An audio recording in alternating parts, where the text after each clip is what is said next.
হযরত মুহাম্মদ সাল্লাল্লাহু আলাইহি সাল্লামের জীবনের শেষ মুহূর্ত। মুহাম্মদ সাল্লাল্লাহু আলাইহি সাল্লামের জীবনের শেষ মুহূর্ত চলছে।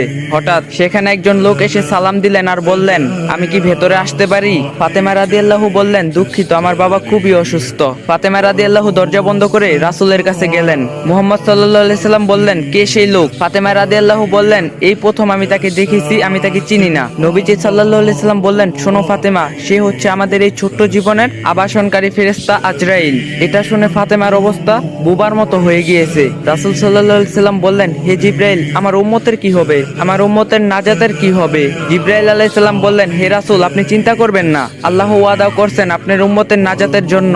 মৃত্যুর ফেরেশতারা ধীরে ধীরে রাসূলের কাছে এলেন। জান কবজ করার জন্য মালাকুল মাউত আজরাইল আরো কাছে এসে ধীরে ধীরে রাসূলের জান কবজ করতে থাকলেন। পাশে দাঁড়িয়ে থাকে জিবরাইল। রাসূল সাল্লাল্লাহু আলাইহি ওয়াসাল্লাম বললেন গোয়ানির সাথে, ও জিবরাইল, এটা কেমন বেদনাদায়ক জান কবজ করা। ফাতেমা রাদিয়াল্লাহু তার চোখ বন্ধ করে ফেললেন। আলী রাদিয়াল্লাহু তার দিকে উপর হয়ে বসলেন।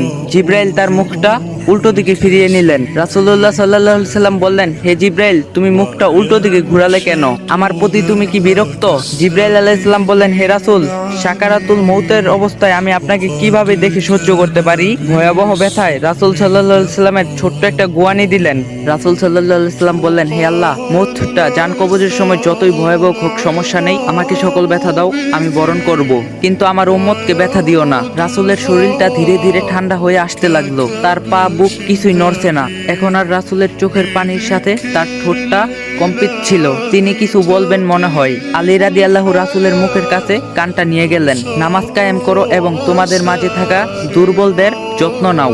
রাসূল সাল্লাল্লাহু আলাইহি সাল্লামের ঘরের বাইরে চলছে কান্নার আওয়াজ। সাহাবীরা একজন আরেকজনকে জড়িয়ে ধরে উচ্চস্বরে কান্নারত।